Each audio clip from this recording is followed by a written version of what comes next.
How can Africa's creative economy trigger a value chain between artists, entrepreneurs, producers, distributors, support services, and consumers? The funny thing is, I think it actually already has started. So you have like media personalities like yourself. You have artists. You have managers. You have cinema chains. I think that value is being created. And I think people now understand the power of, I guess, either their social media presence, just getting the word out there. So I think as long as you just harness that, I think it's a case of, things take time. Yeah. I think things takes time, and I think when I realized when I went to Nigeria again, like I'd never been to Nigeria before. I just landed. I think it was 2011, and I had all these assumptions, and my assumptions were based on my Western upbringing. So I think sometimes you have to ditch your assumptions, and then you're able to grow, and then you can look at things in an innovative way. And I think it's not about maybe using the value chains that are created in the Western world. It's about using innovative value chains, and I definitely can see that from what I'm seeing, that there is a lot of value being created by all the different people. My last thing I would say is just, I guess at the end, it's all about, to really harness this, it's just about respecting copyright as well. Because if you're an artist, or if you're a producer, if you're a distributor, and you're on the rights for something, you want to be able to exploit that. So it's about finding a way to exploit the work which you've created, and other people respecting your copyright. Thank you very much. Welwitschea, can I ask you about music? I think that's a topic that obviously is very, very, very important now, because African music seems to be everywhere. So can I get you to talk about artists, musicians in Angola, and what they need to do to trigger the value chain? Angola is actually a good case of trying to create a brand Angola. We have in Angola associations, United Artists Associations. We have associations for the fine arts, for musicians, for different creative industry professions. And I think this is really the best way for creative professionals to actually add value to their professional work. These associations will have representatives that will be in contact with the state, well, whether it's government or parliament. For example, when we were passing the patronage laws in parliament, then we called for the civil society organizations in which these associations will be involved. And then these people can give voice to the people in the industry, and the laws will be passed according to the needs and interests of these creative people. They have data of who is doing what, so that when government's gonna give funds to aid artists or people in the creative artists, or how would I say, sponsorship, that they know who needs it most and who deserves it most. For example, the Angolan pavilion at the Expo Milan 2016 was elected the best pavilion of the exposition, with an architect, Angolan architect, 36-year-old Angolan architect, who actually studied with an Angolan scholarship. So she was a product. I mean, if had that girl not had that scholarship, she would never design a pavilion that would be the best in the world. After that, she was invited by IKEA, and she's now designing a collection with African motives for IKEA stores worldwide. So I would say the best thing is networking. We're doing this exercise here. We have people from all over Africa and the world and Europe, in Africa and Europe especially. We are exchanging ideas, we are networking. I already know that Lagos has a fashion week. I already sort of advertise, and I'm advertising that Angola also has a fashion week. We're going to exchange contacts. Maybe we're going to have African, well, I know there's an African Fashion Week in New York, but you know, it might be that we will create, together with the connections we have, an Africa Fashion Week. And that is valid for music, for the fine arts, for every field. I think really union creates strength, and yes, I would go with associations, interaction between associations, between artists worldwide or Africa, in terms of Africa, and their relations with their governments, and as well as government exchange. Some governments learning from experiences that other governments or success cases of others. With regards to what you said before, obviously to start a fashion brand, know exactly what your brand represents, know who your audience is. How do we get more fashion designers, more retailers? How do we get them to create to have a position, be in a position where they can trigger the value chain between themselves and the consumers all over the world?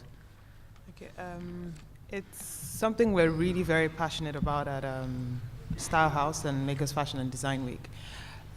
Predominantly because we've identified the role that, and when I say this, I don't want you to think fashion, that the apparel and textile industry can play in a country like Africa in terms of job and wealth creation.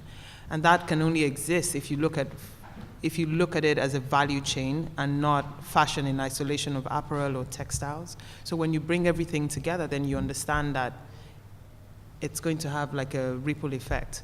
So we launched a campaign last year tagged Connecting the Dots. So something as basic as that, and which was just to highlight the role textile manufacturers play, from models to someone as to a fashion editor. How do people understand that collaboration, co-creation, partnerships, that's the future. Fashion cannot exist in isolation of what's happening within apparel or textiles, otherwise there will be no growth. Fashion cannot even exist in isolation of what's happening in the music industry, or even in terms of, with what happens in Nollywood, or, if we think about Vogue magazine, like ages ago, they usually put models on the cover page, and all of a sudden it changed, and then you would see actresses on the cover, like Vogue. It was a fashion Bible. But it changed because they realized that there was a symbiotic relationship between fashion and art. And when I say art, I mean music or, like movie or the movie industry. And it was done in a way to strategically ensure that it impacts sales. So it's not just by putting the actor or the music on the cover. It's how to ensure that it creates a ripple or a trickle-down effect in the stores, that people are selling out of whatever that person was wearing on the cover. And that's how in Africa we also need to understand. It's strategic. So music, we had that conversation and we said art and music for me, they're like two of Africa's biggest export. You can crucify me later. Two of Africa's biggest exports now from our creative industries. So for me as someone who's a stakeholder in fashion and who has a vision to see fashion thrive, it's how we're going to piggyback on music and art to get the fashion out there, and that's it. I woke up to a collaboration this morning between ASAP Fergie and Chad Liberty at Bloomingdale's. That's the future, guys. So it's about it's about collaboration, it's about co-creating, it's about partnerships. So these are my strengths, my weaknesses. How do I work with you? How do we pull resources together to ensure that, what we're trying to push is African fashion, African music, African arts, and eventually, hopefully, lose the tags, like we're saying. So it just becomes art or fashion. Now, do you think collaborating with, like you said, ASAP Ferg, yeah? Do you think collaborating with, retailers, is that sort of more important than having your celebrity influencers? I think that's something that you mentioned, that you thought that a lot of people seem to focus on, but it's not necessarily bringing forth a lot of value. So as a budding sort of fashion designer, what should they really be focusing on? It's all about balance. So what I realize is there's some designers who now lose focus of what they're supposed to be doing, and now they're just trying to get those pieces for free on the backs of a celebrity. But what now happens is when people do place an order, do you have what it takes to deliver? So how do you create a balance between I have a business, right? So I have, my garments are well produced, my price point is right, I have a marketing team, even if it's just myself and my cousin, but this brand works. So if I do get tools to wear this dress, right, I know that X number of people are going to want to buy the dress. But beyond that desirability that I've been able to create is to ensure that I have the products to match it, which is sometimes what's lacking with the young brands. They don't. So they invariably just, on social media, oh, tools in my dress. I apologize, it's not, so invariably it's just that traction. So it's what do we do with all the traction you have? How do we convert it to products? How do we convert it to commerce? How do we convert it into money? And I'll do that because I like freebies, so. Okay, all right, I'm just gonna get Emma to give her thoughts on this. And then after that, we have a Q&A session. So if you have any questions, please feel free to start putting them together. Okay, so same long question for you. I think the value, it goes back to my original point, but the real value of creative of art, I see as its role in creating the self-confidence, the perception of role in the world, the sense of cultural dynamism of a people, a community, country, and a continent. I think it's no surprise that a country like Nigeria, that is increasingly self-confident about its role as a global force, even in times of severe economic stress at the moment, is for the first time putting up a Nigerian pavilion at Venice. It's the very first time, no coincidence. I think there's a symbiotic, there's a relationship between a sense of success and confidence broader and a focus and appreciation of artistic talent. I think it was enormously important when Angola won the Golden Lion in 2013.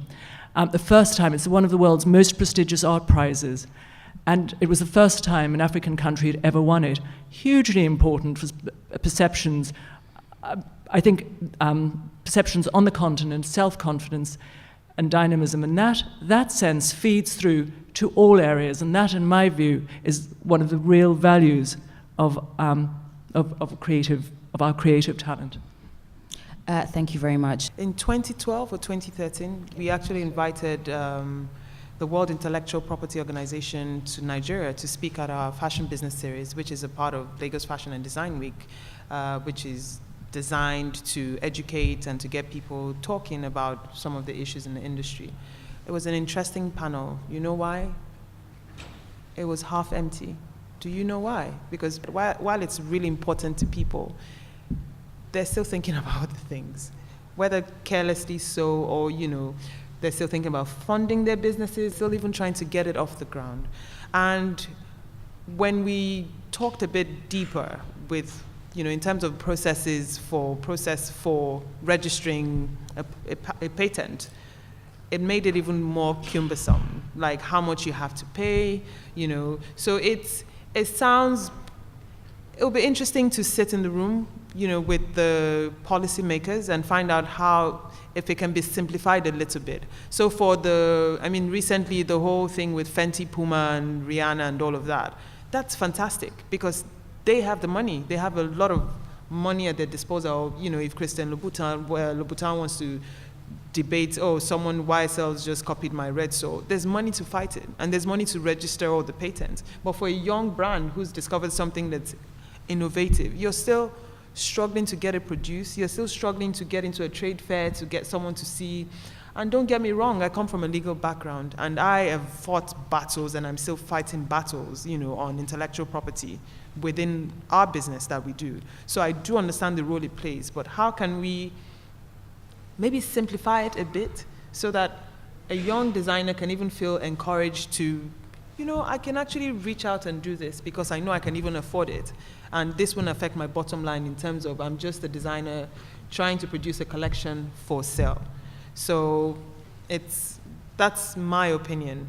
However, we cannot say that because brands cannot afford to register patents, or it means that it's not important. It's extremely important, and there are battles every day. So there's a lady who's based in Senegal, Sarah Diouf. I don't know if you saw the headline. She designed a clutch called, it's interesting because she named it not tongue, I can't remember. She named the clutch. It was I think I saw that about, it was supposed to be like a baguette or a like, baguette, something yes. like that, And yeah. she, you know, she poured all her heart into this piece and she designed it. And then one season, in fact, less than a season after, down the runway is Saint Laurent. Oh no, it's called Saint Laurent these days, right? And no, that's my bag. No, it's not. No, it's mine. But it was hers. So the question now you're going to say is, perhaps if she'd taken the time out and, you know, then she would really have a claim. And, or maybe Didi Issa, who, you know, has a heart-shaped clutch that she designed and went down the same designer's runway, and people are saying, oh no, it's a heart-shaped bag, who cares? It's not unique. So there are all of that you need to fight or think about, that designers don't necessarily want to be labeled with at this stage, because they're still thinking, how do I grow my brand? But it's a conversation that needs to start and needs to be intensified, because we're just going to keep having these things back and forth. Thank you very, very much. We just have a few minutes left, so next question. I think the lady in the white, is that cream and black? Yes.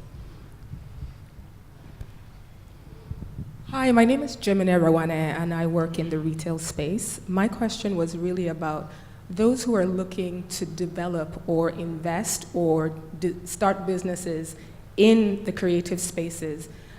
It's all about ecosystems, as you highlighted, and that's the way you're going to have job creation. That's the way you're going to create a value chain.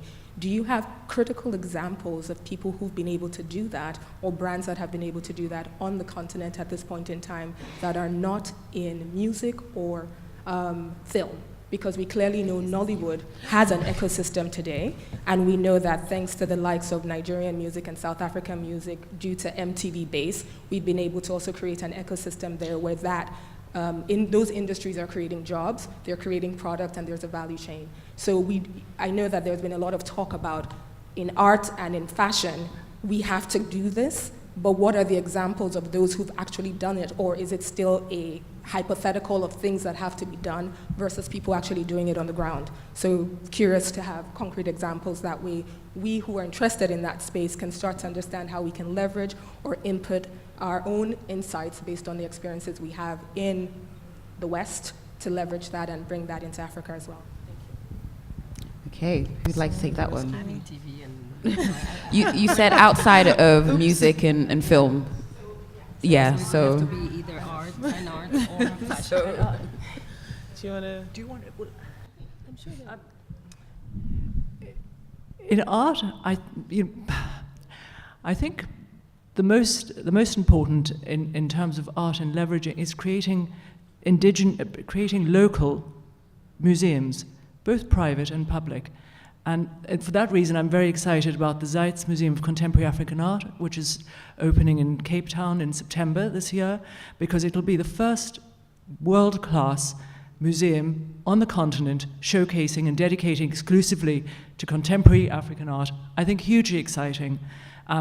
It's a great shame to have to come to museums in Europe and the US to be able to see work from the continent. That, I think, is exciting, but we need far more, both private and public, and institutions showing and dedicating. And I'm hoping that over the next decade, we'll have a fabulous museum in Angola, Nigeria, Morocco. That, I think, is the way forward.